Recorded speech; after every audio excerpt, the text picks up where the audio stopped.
ಓಂ ಶಾಂತಿ.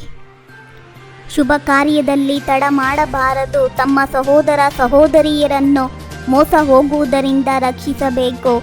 ಜ್ಞಾನದ ಧ್ವನಿ ಮಾಡಿ ತಮ್ಮ ಸಮಾನರನ್ನಾಗಿ ಮಾಡಬೇಕಾಗಿದೆ. ಯಾರು ಗೀತೆಯ ಸ್ವಾಮಿಯನ್ನು ಮರೆತಿರುವುದೇ ಎಲ್ಲದಕ್ಕಿಂತ ದೊಡ್ಡ ಅನರ್ಥವಾಗಿದೆ. ಒಂದು ಅನರ್ಥದ ಕಾರಣ ಎಲ್ಲರೂ ತಂದೆಯಿಂದ ವಿಮುಖರಾಗಿದ್ದಾರೆ. ಸತ್ಯ ಗೀತಾ ಜ್ಞಾನದಿಂದಲೇ ದೇವಿ ದೇವತಾ ಧರ್ಮವು ಸ್ಥಾಪನೆಯಾಗುತ್ತದೆ. ನೀವು ಶ್ರೀಕೃಷ್ಣನ ಸಮಾನರಾಗುತ್ತೀರಿ. ನಾವು ಜೀವಾತ್ಮರು ಸ್ವರ್ಗದಲ್ಲಿ ಬಹಳ ಮಸ್ತಿಯಲ್ಲಿದ್ದೆವು. ಮತ್ತೆ ಏನಾಯಿತು? ಬಣ್ಣ ರೂಪದ ಮಾಯೆ ಬಂದು ಹಾಳು ಮಾಡಿತು. ಎಲ್ಲ ಕೀಟಗಳು ದೇವಿ ದೇವತಾ ಧರ್ಮದವರಲ್ಲ. ಯಾವುದೇ ಧರ್ಮದವರಾಗಲಿ ಎಲ್ಲರೂ ಸಹ ನರಕವಾಸಿ ಕೀಟಗಳಾಗಿದ್ದಾರೆ. ಸನ್ಯಾಸಿಗಳು ಹೇಳುತ್ತಾರೆ ನರಕದ ಸುಖ ಕಾಗವಿಷ್ಟ ಸಮಾನವಾದದ್ದಾಗಿದೆ. ಅವರಿಗೆ ಸ್ವರ್ಗದಲ್ಲಿ ಅಪಾರವಾದ ಸುಖವಿರುತ್ತದೆ ಎಂಬುದು ತಿಳಿದಿಲ್ಲ.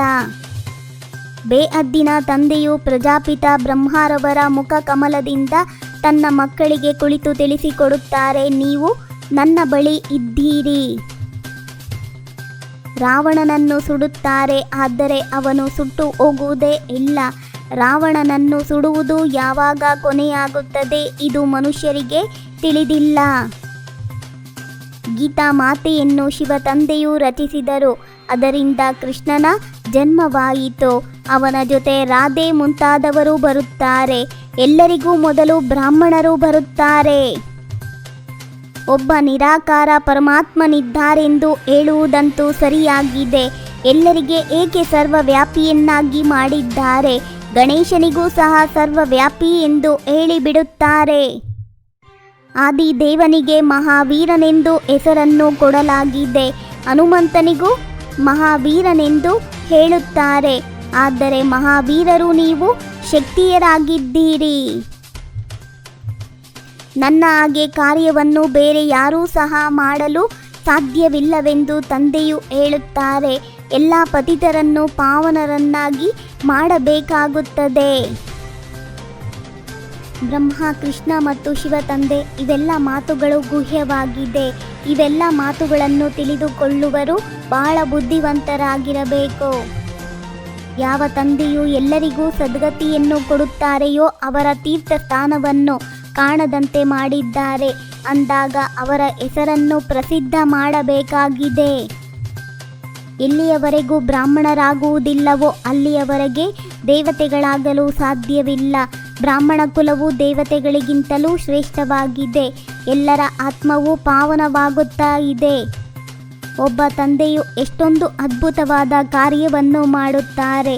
ನಮ್ಮನ್ನು ವಿಶ್ವದ ಮಾಲೀಕರನ್ನಾಗಿ ಮಾಡುತ್ತಾರೆ.